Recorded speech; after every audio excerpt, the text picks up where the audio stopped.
On today's show, the Dallas Mavericks are 6-2, two pretty bad losses, but six pretty good wins. Let's talk about what's real and what's fake on today's Locked On Mavs. I'm Luka Doncic, and this is Locked On Mavericks podcast.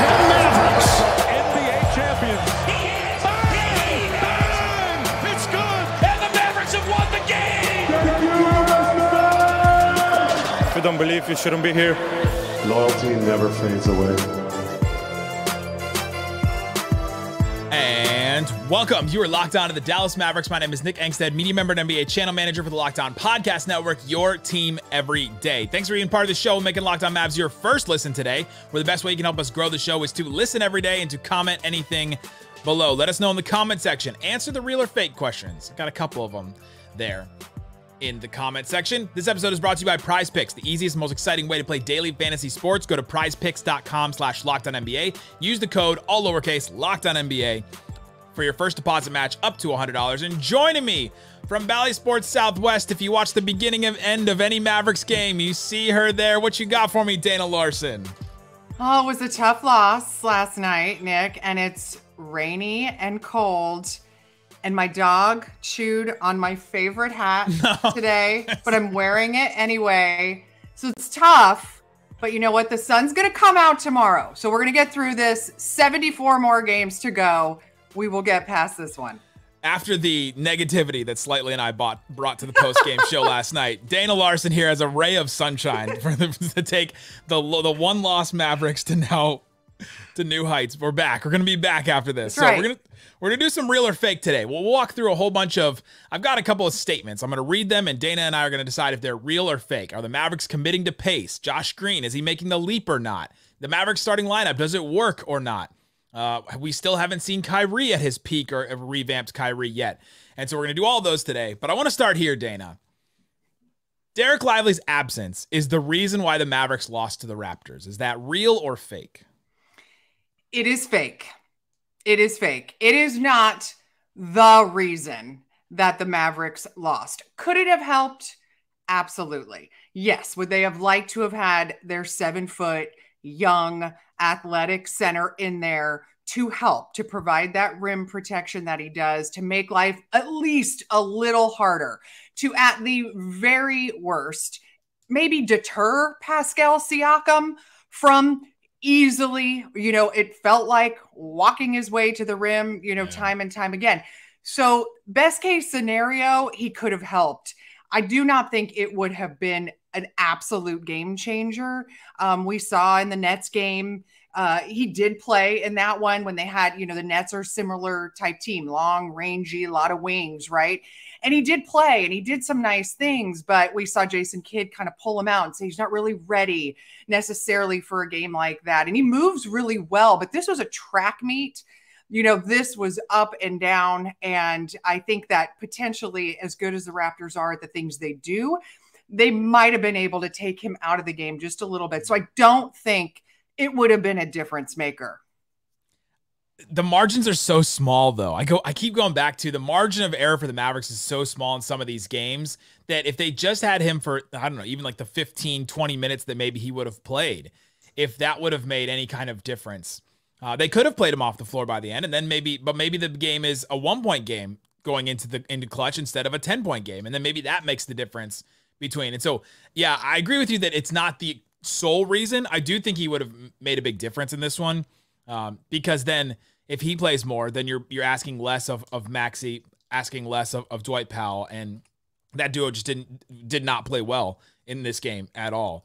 And so, yeah, it's hard to look at a game like that and be like, man, so much is on Dereck Lively, because the future of the Mavericks fixing some of these problems is on him, though, to try and fix some of the size problems, the rebounding problem, the points in the paint. I mean, 72 points in the paint the Mavs gave up. It's on him in the future, going forward, to try and fix some of that stuff, or the Mavericks have to make another move to add size somewhere else. Sure. And the 72 points in the paint they allowed, it was actually the second time in the last 3 games they've allowed that. And Dereck Lively did play in the other game when that happened. So there is a bit of a systemic issue, certainly here. And yeah, we all would have loved for him to play in this game. And they are building something with him, and that they are building something exciting, I think. And it's just not quite here yet, but it feels like they're relying on him, as you said, for an awful lot. That brings me into our next statement. The Mavericks won't make the playoffs this year unless they add some size. This comment goes off of, you look at our post-game show yesterday, and you look at some of the comments, and you read some of the comments on Twitter and on Reddit and on Facebook and all over the place, and you're like, man, this Mavericks team must suck. If you just read the comments from the last 24 hours. Maybe it's the rain outside. Maybe it's everybody's dog chewed their favorite hat. Like, who knows exactly what's going on with everybody, but all the comments seem to be really negative.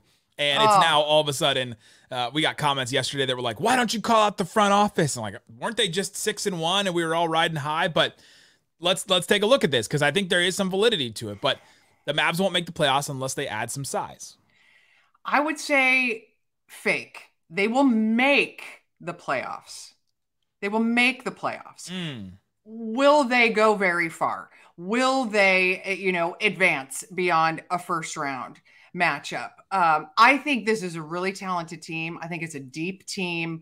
We know it could be historically great offensively. So I think there's enough here to make the playoffs. So I'm going by exactly the wording of your question. However, I should have couched exactly. However, if a deep run, right, you would, because if you get the right matchup, maybe you do get something play in your favor early on. But I think long-term success, they know they need size. They've been looking for it. They were very happy they got it in the draft. But I don't think anybody is shying away from the fact that it's an area of weakness or it's an area to address. An obvious problem. We were talking about it all off season. I mean, you look at the end of last season, you go, man, this team just needs some size everywhere, and not even just at center, around the wings too. I started to go through, and I do this when the Mavs lose games. I just start going through Basketball Reference, and I just go down the rabbit trails, and I started to go through, okay, how many teams across the league have multiple players in their rotation that are 6'7" and above, and like how many? And I started to go through it. The Mavericks have 4. Luka at 6'7". You have then the 3 kind of centers. You have Lively, Dwight, and you have Maxey. Right. And like 3 of those guys play the same position. So I don't even know if I count like that they have 4 in their rotation, right? Where you look at the Nuggets have 7, and a lot of those guys can play at the same time. Milwaukee has only 4, but it's Giannis, Brook Lopez, Bobby Portis, and Chris Middleton. They can all play at the same time if they really wanted to. Like, that's the difference between size and size what the Mavericks have. Toronto, they have 8 players 6'7" and above in their rotation. They may not be huge with like big centers. They have 1 big center in Pirtle, but then the rest of their, like, they played without really a true center for a lot of the time last night. I think Pirtle, he played, what did he finish with? 5 minutes in the second half in that game last night. They didn't really play that big, but it's the size on the wings. And so I think they can still make the playoffs, right? But their margin of error is really small until they address some of this. You know what one really surprised me, though? Miami. What's that? Miami has 10 players in their rotation that are 6'7" and above. So even they don't have huge centers, right? They've got Bam, but they've got a bunch of dudes that are just like in the rotation and are bigger wings and bigger guards and and all that. And so I think that's the big difference between the Mavericks and some of these other contenders, and then some of the teams that we expect to win this year. So I was just going to say the teams that you named, Miami and Denver, look how deep they went in the playoffs. So yes, I'm sure it matters. And if they would love to add and are probably constantly working to try to figure that out. They're going to keep trying, and they got to try to add size somewhere and bring along Omax. Maybe that helps, down the end of the season. Remember Jaden Hardy last year? He didn't play until really December. He didn't really play in a real game until December. And so maybe he comes along slowly. The G League season for the Legends starts on Friday. So maybe he gets some time with them, and then he gets brought along. And then by the end of the season, maybe he's in the rotation, and that adds some size to it. Lively plays a little bit more, and then maybe that, some of that helps. You're jumping to the end of the season too. I mean, this is a front office that's not afraid to make moves. So there could still be trade deadline, type acquisitions that happen this year too. I'll never forget, as soon as Nico Harrison got brought in, he traded Josh Richardson. He's like, get out of here. He's like, leave. So he said as soon as almost he signed, he was like, all right, we're trading him for like Moses Brown and they were like, all right, it's time. It just doesn't fit. All right, coming up. Let's get into some more real or fake. Real or fake, we haven't seen a ramped up version of Kyrie Irving yet. We haven't seen peak Kyrie. We'll do that and more coming up.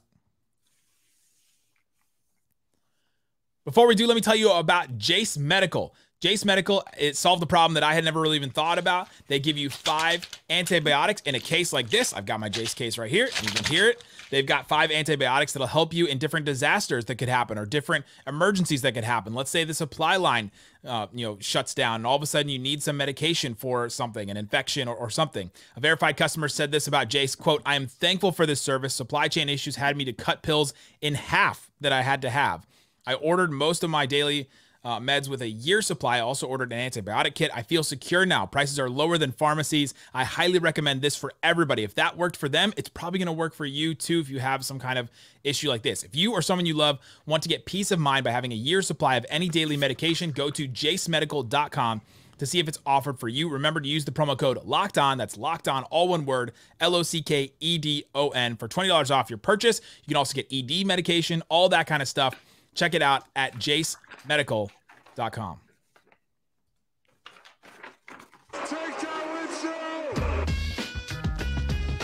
Thanks everybody for hanging out with us on Locked On Mavs, being part of the show, part of the Raccoon Squad, listening every day to the show. If you want to support us, get text alerts from me on all kinds of Mavs rumors. One subtexter said, "You're like Mavs AI. If I have a question about the Mavs, you're answering it. If there's info about the Mavs to be had, you're sending it." That's correct. That is exactly what it is. You get it straight to your phone. Subscribe to our subtext. All right, Dana, we're talking more about real or fake quotes. And someone made these up. It was me. But someone made these up. Quote, "We still haven't seen a ramped up Kyrie Irving yet. Real or fake?" We still haven't seen a ramped up. Okay, I'm going to say. I didn't want to go like we haven't seen peak Kyrie yet, right? Because we haven't seen. Right. I agree. We have not seen a ramped up Kyrie just yet. I thought we were about to last night. Yeah. So maybe he's on the cusp because the way he started the game against the Raptors, I was like, all right, here we go. He was elite level guard play. He was aggressive. His shot looked good. His legs looked good. The way he was orchestrating the offense was brilliant. Derrick Jones Jr. got to feast. And I thought, all right, this is it. And then as the game went along, there were ebbs and flows to the game. And then I think even more so was post-game comments that led me to believe even he doesn't think he's ramped it up just yet. And I know you were probably there listening to him, Nick, but he was saying things about, I want to dive into being a better teammate and leader. So there's no rush. I'm staying patient. All of the individual things that I used to really care about when I started a season. I wanted to be an all-star, so I had to start strong, make a big splash. He said, I've checked my ego at the door, essentially. And I like the quote you've put up here. I think that he is telling us, and he's telling everybody, I took a ton of time off this summer, and it's going to take me some time to really get back to that. I mean, it's hard because you see these bits and pieces like the start of the fourth quarter, 3 straight buckets. They're within 9. They have a whole fourth quarter to go. They're within 9. I'm like, okay, we're about to see a 20-point fourth quarter from Kyrie. And then it got quiet, from him. He didn't touch the ball for a little while. And then when he did get back to it, the rhythm appeared to be gone just a little bit. Sort of the air, I think, had come out of their sails because they couldn't get stops on the defensive end. Yeah, the answer to this is definitely real because he told us. Yeah. He told us this last right. night. And for those that are listening and say, well, why did he take so much time? Why is he not ready? Like, why is he not prepared? This is fascinating to me because he's been in the league, this is his 13th year, 12th year, and he gets injured a lot. He was injured to start this season. He was injured at the end of last season. He's been injured a lot in his career. And he said he's never really tried to take 30, 40 days off in the offseason and then ramp up slowly. Before, and this is what you were alluding to earlier, he had ramped up and was ready for the season to go and was like, all right, let me just get into this. And because I want to win, I want to win all-star. Like, I want to be an all-star starter. Like, I want to be amazing right out of the gate. And then he would like run out of gas and get hurt towards the end of the year. And then he wouldn't be ready for the playoffs. He wants to do kind of the opposite. He wants to ramp up during the season, be ready then for the playoffs, and he's just trying it, right? Like he's trying this to see if it's something different. I think he is doing a great job of the stuff that he said of sacrificing, trying to do the intangibles. He had some big rebounds yesterday where you see a 6'2" guard get up there and you're like, oh my gosh, how did he just grab that rebound? I think he is doing that. So I see a lot of stuff. It's mostly Kyrie stands. They're like, oh, they're completely going away from him. They're not, they're not letting him cook. Some of it is his decision that he wants to promote the rest of the team. He wants to push the rest of the team's, agenda and not just be all about Kyrie. Part of it is he's not fully ramped up yet. So this is totally real. You said that really, really well. And I think, and I think another thing is because he doesn't totally trust his shot just yet. And he alluded to, I'll have really good stretches. Like I mentioned that first quarter. Then I think in the second quarter, he was like 1 of 7.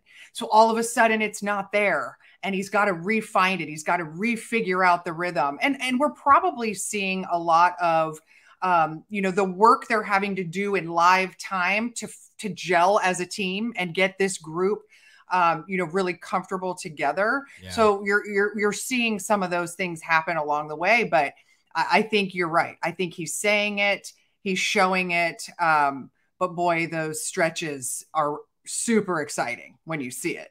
Oh, and it'll happen, right? I think he'll come back. I didn't want to do the Kyrie is washed. Is that real or fake, right? Because I don't believe that. I think we haven't seen the peak yet. We haven't seen fully ramped up Kyrie yet, and I think now we have a reason why we haven't seen that yet. And so that's something to look forward to. Again, they're building towards this, and eventually we'll get the 30-point, 35-point Kyrie night. We haven't gotten that yet, and eventually they'll get it. They could have used it last night. Oh my God, yes. They could have used the one they got in the end of the Orlando game. Like that would have been great. Next statement. The Mavs starting lineup doesn't work. The lineup of Luka, Kyrie, Derrick Jones Jr., Grant Williams, and Derek Lively. Defensive rating for that group in like 100 possessions. So it's like, imagine they played one full game together, essentially. Their defense rating's 107.1. Awesome. Great. Mavs would die for that defensive rating for the whole game. So their defense they've been playing really well with that unit. Their offensive rating, and this is with Luka and Kyrie on the court, 103.1. That is so bad. Like so bad, especially for a Luka Kyrie group. That starting lineup has been so bad. The Mavericks have now lost 5 of 8 first quarters so far. Won the one last night against the Raptors. Yeah. And they ended up losing the game, but have lost 5 of 8 first quarters. So the question is, real or fake? The Mavs starting lineup doesn't work. Man, this is hard. I think it's fake. I think, first of all, I know everyone, it's annoying. Small sample size. Also, I think things like how on earth, as you said, the offense, it's like shocking. You've got Grant Williams out there too. In that starting lineup, and there's a lot of ways for them to score. I don't know if, so my question is, okay, if you say it doesn't work, what's the fix? So is the fix is probably something that would only really affect defense potentially. Maybe you take Derrick Jones Jr. out. You're not going to take any of the other guys out of the starting lineup. You're going to put Josh Green in, probably, right? Not necessarily going to boost the offense necessarily. In that case, I think it's just a weird situation right now. Perhaps even substitution patterns are affecting it a little bit. Kyrie only plays like the first 6 minutes of the first quarter before going out and then coming back in for a brief time at the end. I don't know if they just haven't quite figured out the right rotations, the right rhythm. It's a little hard to explain, but I don't think it's something that you say just doesn't flat out work. Yeah. I'm going to do the analyst thing where I go, it doesn't work yet. Garrett, I love it. It's not there yet because the defensive number is really encouraging. That's the number the Mavericks need to be better. The offense, I think, will eventually come around. With Luka and Kyrie, starting, there's no way a Luka Kyrie lineup will have 103 offensive rating. And so I'm much more okay with waiting for them to figure that side of it out with this starting lineup than for them to be like, all right, we're amazing on offense and we're just giving points away, which are the lineups with Kyrie on the floor without Luka. Those lineups have been like that so far this season. We're about 10% of the way through the season. So I'm much more willing to give them time on this lineup. It's, 3 new players. Luka and Kyrie haven't had much time together either. Lively is a rookie center. I'll give them time on this. So it hasn't worked. It doesn't work. No, not yet. So I'll say it's fake on that, I guess. It hasn't worked yet, but I think it will. And I'm willing to give this one time to come around because, yeah, to your point, who do they put in? Josh Green. The Mavericks have been a lot better on offense with Josh Green on the floor, than when Josh Green is off. So maybe they put him in. How does that affect your defense? The defense has been actually a lot worse when Josh Green's on the court. And so, all right, now do you put Tim Hardaway in there? All right, let's just boost the offense completely. And then the defense falls out from under you. And then, okay, now you're just making a problem you already have worse. Right. And all of this almost confuses me more, to be honest, because they've had these first quarter issues or first half issues where they're trailing. And I don't know. None of this really seems to add up at the moment. I think we need more games and more time to really sift through the numbers to get a true feel for it. No. Yeah. It's too small of a sample size so far. The defense is encouraging. The offense is not encouraging. Let's see what it is, 10 more games from now or so and then see if it's still that way, then maybe the Mavs need to make a change to it. But I'm willing to give it some more time. But coming up, let's get into some more questions. Are the Mavericks actually committed to pace on offense? I think maybe 50% of the time they're committed to it. Is Josh Green going to take a leap? We'll talk about all that coming up. Today's episode is brought to you by Prize Picks. Prize Picks is daily fantasy made easy. You can check out the reboot policy so that your entries can stay in play even if one of your players gets injured. For football and basketball games, if you have a player who exits the game in the first half and doesn't return in the second half, that player is rebooted. Prize Picks is the only daily fantasy sports platform with an injury insurance policy. You can check it out. Again, go to prizepicks.com/lockedon. You can check out the promo code LOCKEDON and you can get a $100 first deposit match. So you put down $100 into your account, they'll give you $100. prizepicks.com/lockedon. See what's available for you. They have all kinds of stuff. You can combine NBA and NFL stuff too. So let's say the Cowboys and Mavs are playing the same day. You're doing like a sports equinox thing where you've got 2 TVs going at the same time. And then all of a sudden you want to do, all right, Dak Prescott, more or less 300 yards. You can do more on that. Luka Doncic, 28.5 points. You can do more on that. Put some money down, have some fun with it, and see what you can get with Prize Picks. Again, go to prizepicks.com/LockedOnNBA. Use that code LockedOnNBA for first deposit match up to $100. Doubles your money right there. Again, check it out at prizepicks.com/LockedOnNBA.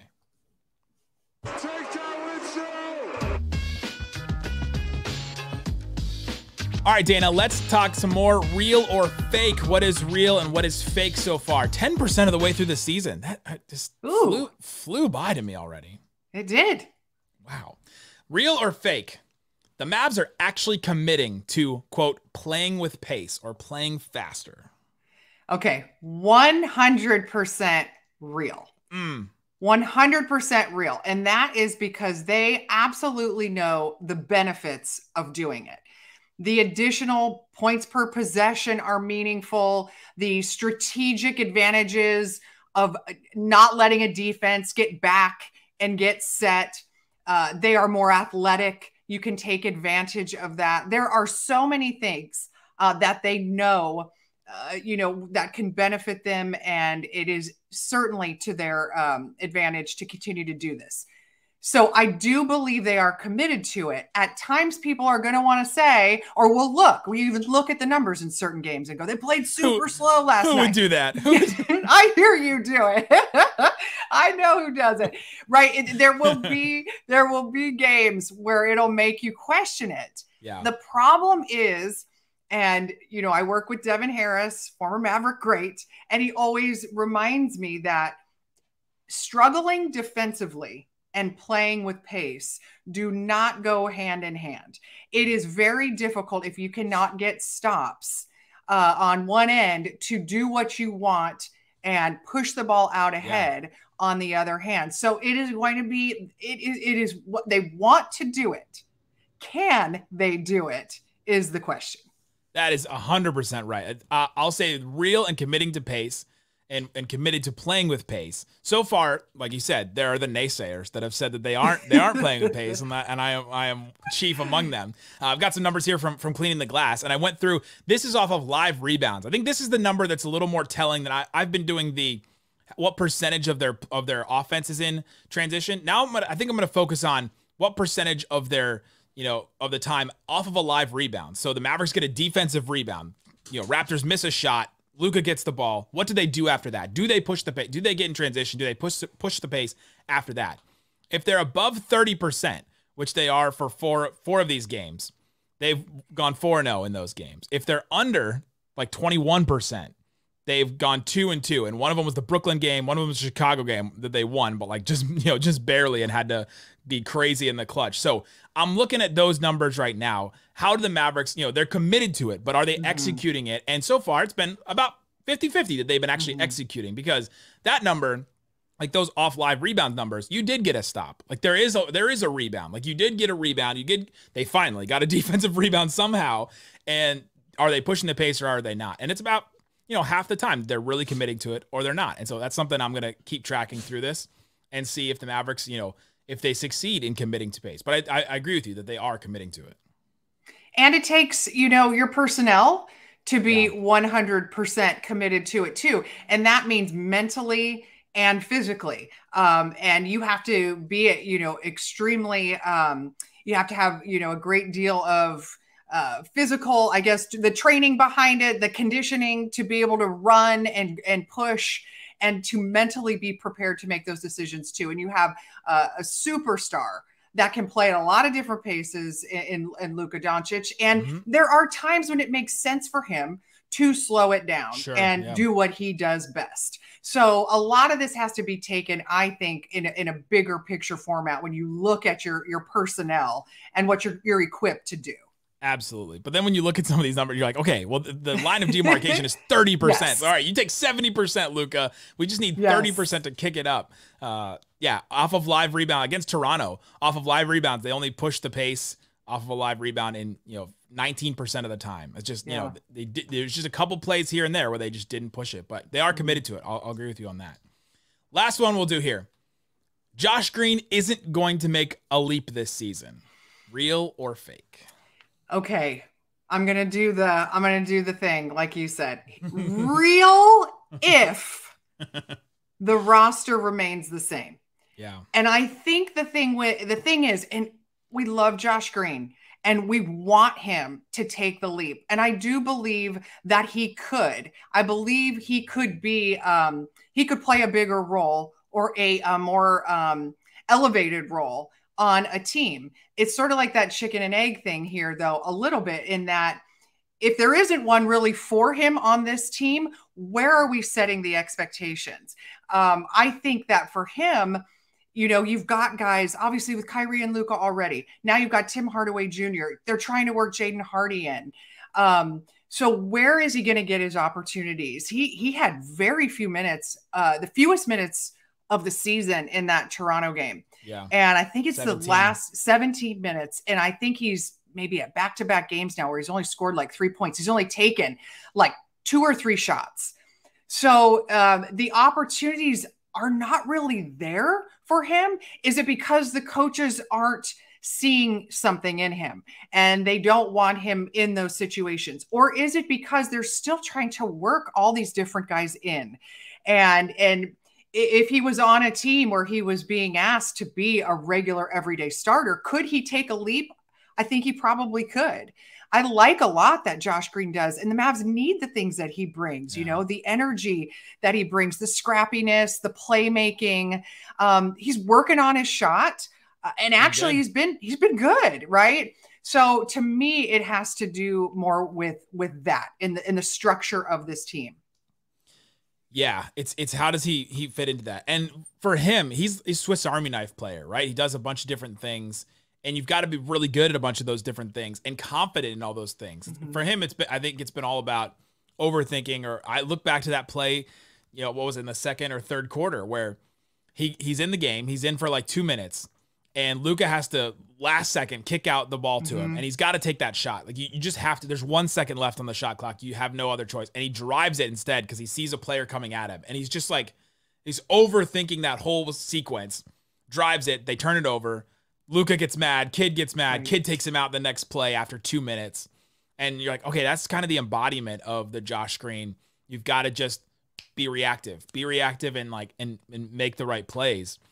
He hasn't taken that starting spot by hold. That was my whole thing for him this whole summer, is you got to leave no doubt that you're the starter. He left doubt to Jason Kidd apparently and has not been the starter. Jason Kidd has been closing with him though. I find that really interesting, is that he's been closing and playing more than Derrick Jones Jr., but it seems like Derrick Jones Jr. got the confidence boost of, I'm the starter, they're committed to me, and he got that boost because now he's scoring a bunch of points and he's taking advantage of it. Maybe it's just that he gets to play with Luka and Kyrie more than Josh Green does, and maybe that's been the difference. But yeah, the leap hasn't happened yet. It could still happen. Long season, still a really young player. I see a lot of people say he's in year 4. He's still really young. Like, and he's had a weird start to his NBA season, like his NBA career with the COVID year and a lot of stuff. So his leap hasn't happened yet, but I don't know if I can count it out this season just yet. Yeah, I don't think we should. I think this is the key year, though. I think maybe we could put it that, we could put it there and say this is probably the year where we really know whether he is going to be, although they just signed him to an extension. He just paid so, for it. So hopefully this is a year that just shows the next few are going to be really good. we get to figure out if they made a good investment or maybe a not so good investment. Yeah. But I think the deal is still good. Even if they get just this Josh Green, I think that the deal is still pretty good for him. There's so many times during games we say Josh Green was the spark. What a spark he brought.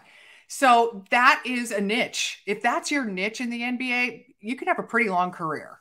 I think it also takes a little while to grow into being a really good defensive player in the NBA. Like, how many rookies do we see? I mean, we're seeing a couple right now, like Asar Thompson and, Chet and Wemby, but like, how many perimeter defensive players do we see come right out of the gate and be really good? I think it takes a little while because you got to know stuff. Like you got to, got to work on the film stuff and knowing players and personnel and all that as much as you have to work on the physical aspect of it. Agree. There you go. That's real or fake. Let us know in the comment section if you agree, disagree. I'm sure there will be no doom and gloom in this comment section today. We'll be back tomorrow. Slightly and I will have you covered for the post-game show against the Clippers, where we'll get to see the new in-season tournament court. We'll get to see the new Clippers with James Harden. I'm very excited for that game. We'll have all kinds of stuff. Again, subscribe to the subtext if you want alerts and film room stuff and all kinds of that stuff. Straight to your phone. Subscribe to that. Click the link in the description. Guys, thanks so much for listening to Locked On Mavs. Peace out. Boom!